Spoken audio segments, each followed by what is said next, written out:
Welcome to the online FERPA tutorial. This tutorial is a learning tool designed to equip faculty, staff, and students with a better understanding of the Family Educational Rights and Privacy Act of 1974. The tutorial is not an exhaustive study of the topic of FERPA, but it does address the essential elements of the law. It is not intended to be a substitute for legal advice. Specific questions regarding FERPA should be answered by the Registrar's Office. Once you have finished the tutorial, you will be prompted to complete a quiz over the tutorial material.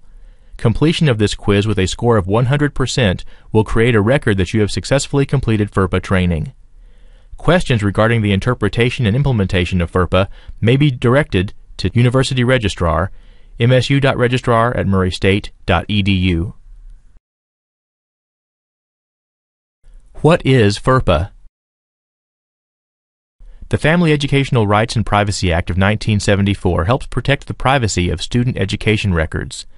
FERPA provides for the right to inspect and review education records, the right to seek to amend those records, and to limit disclosure of information from the records.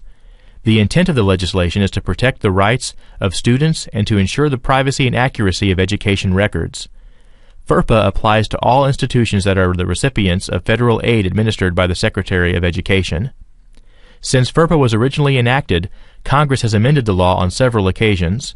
The overall purpose of FERPA, however, has continued to be the protection of confidentiality in a student's educational records, as well as the right of a student to inspect those records.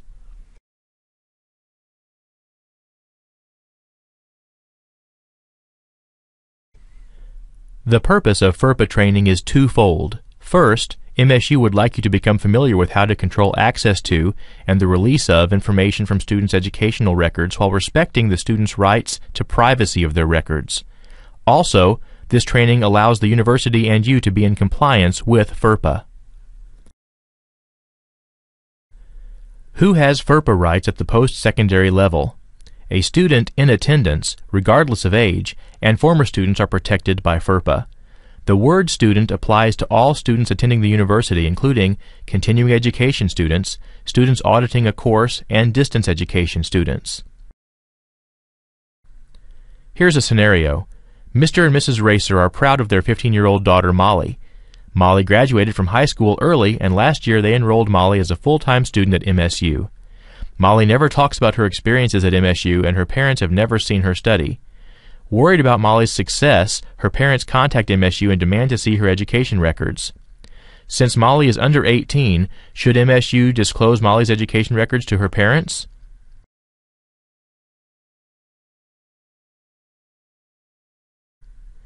MSU officials should not disclose Molly's education records to her parents without Molly's express written consent.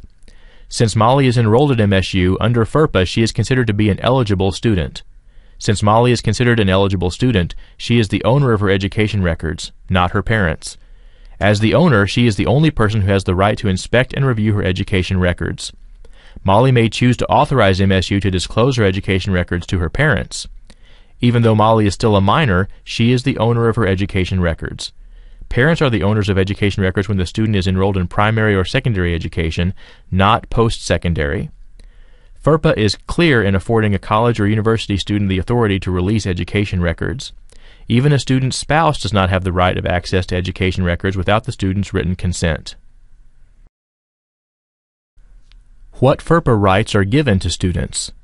Students have the following rights: the right to inspect and review their education records, the right to request to amend their education records, the right to limit disclosure of personally identifiable information that would directly identify the student or make the student's identity easily traceable, known as directory information.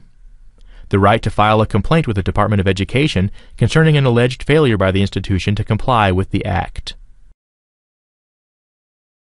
What are education records under FERPA? Education records are defined as records that are directly related to a student and maintained by an educational agency or institution or by a party acting for the agency or institution. Almost all information provided by a student to the university for use in the educational process is considered part of the student's education record. The following are examples of education records: personal information, enrollment records, grades, schedules. The education information is protected under FERPA regardless of the type of storage media. Examples of various media types may include the following: information on MyGate, information in banner, a computer printout, a computer display screen, notes you have taken during an advising session. Education records do not include the following: sole possession records. For example, notes you keep on a student that no one else sees. If you share these notes with someone, then they become part of the education record. Law enforcement unit records. Employment records. Depends on the primary role of the student. If the person is a student first and is also working at the university, then the student has one educational record. If the person is an employee who decides to take classes at the university, this person has two records, an employment record and an education record. If the employment is based on the person's status as a student, all such records are education records. Medical records, post-attendance records. Here's a scenario. You have just started a new position at MSU. You decide that you need to clean out your desk and throw away old papers. You run across a grade roster from 1984, as well as a note from a student asking Professor Smith about borrowing a book. Is it okay to throw both of these papers in the trash or recycle bins? Since the grade roster from 1984 is considered an education record, it must be shredded. The note asking to borrow a book is not considered an education record and may be placed in the trash or recycle bin without shredding. To whom and under what conditions may colleges disclose personally identifiable information? Anyone if the college has obtained the prior written consent of the student. Anyone in response to requests for directory information, information that is generally not considered harmful or an invasion of privacy if disclosed. Authorized representatives of the following government entities if the disclosure is in connection with an audit or evaluation of federal or state-supported education programs, or for the enforcement of compliance with federal legal requirements that relate to those programs. Comptroller General of the U.S., Secretary of Education, U.S. Attorney General, for law enforcement purposes only, state and local education authorities. School officials determined by the institution to have a legitimate educational interest. Agents acting on behalf of the institution, for example, the National Student Clearinghouse. Schools in which the student seeks or intends to enroll. Lenders providing financial aid to the student. Financial aid does not include any payments made by the parents. Organizations conducting studies for or on behalf of the educational institutions. Accrediting organizations for accreditation purposes. Parents, legal guardians when their children under 21 are found to have violated the alcohol or drug policy of the institution. To comply with a judicial order or subpoena. Anyone if a health or safety emergency exists and the information will assist in resolving the emergency. The student. An alleged victim of a crime of violence or non-forcible sex act.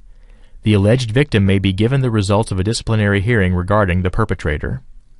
The Department of Homeland Security, Immigration, and Customs Enforcement, for the purpose of complying with Request Form ICE relative to the student's participation in SEVIS. Military recruiters who request student recruiting information for recruiting purposes only. Student recruiting information is name, address, telephone listing, age or year of birth, class level, major, degrees received, and most recent education institution of enrollment.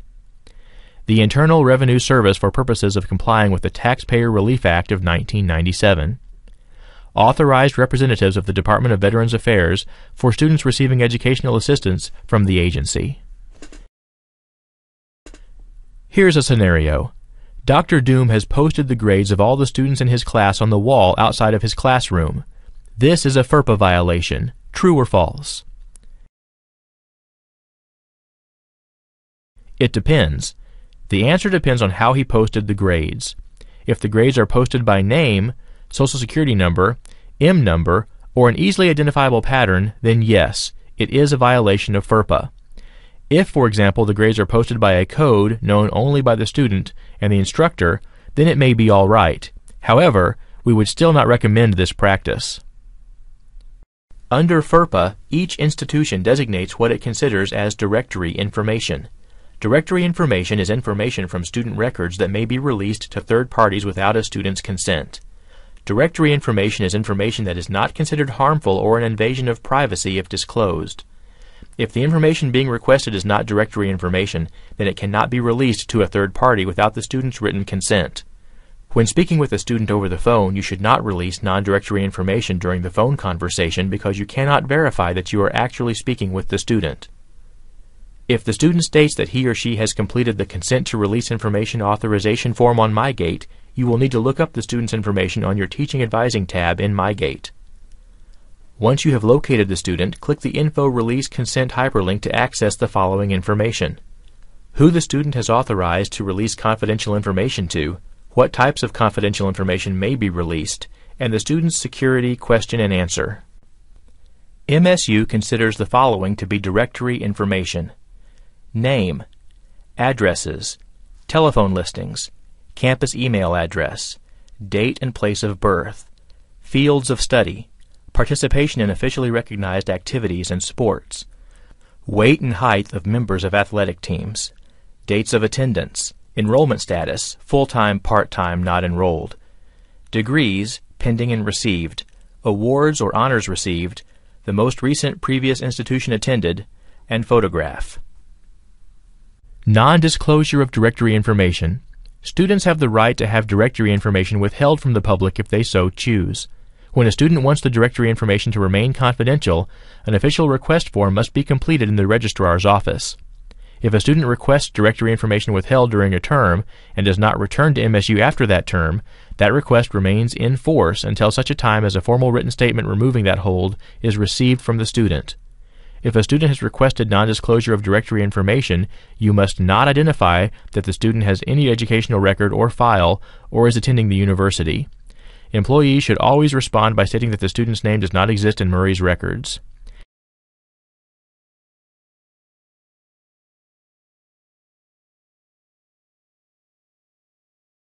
If you have access to Banner, you will see the following pop-up message appear if the student has requested his or her information to remain confidential. You will also see the word confidential in the top left corner of the form. FERPA and customer service. Students, parents, or third parties may not be aware of FERPA or understand how it affects your ability to release student information. If a person contacts you regarding a student's record, you should only release information that is considered directory information, whether the requester appears in person or via phone or email. We want to provide the best customer service possible, so you will need to explain that you are not able to release non-directory information because of FERPA. You can always discuss policy and procedures which will enable you to assist the person while not violating FERPA. The registrar's office will always provide you with assistance, but be sure to err on the side of caution and never release non-directory information. Special don'ts for faculty. To avoid violating FERPA, do not at any time use part of the student's M number, name, or Social Security number when posting grades publicly. Do not leave graded tests, papers, or homework in a stack outside your office or the classroom for students to sort through. Do not circulate a printed class list with grades or attendance. Do not discuss the progress of any student with anyone other than the student, including parents, without the consent of the student.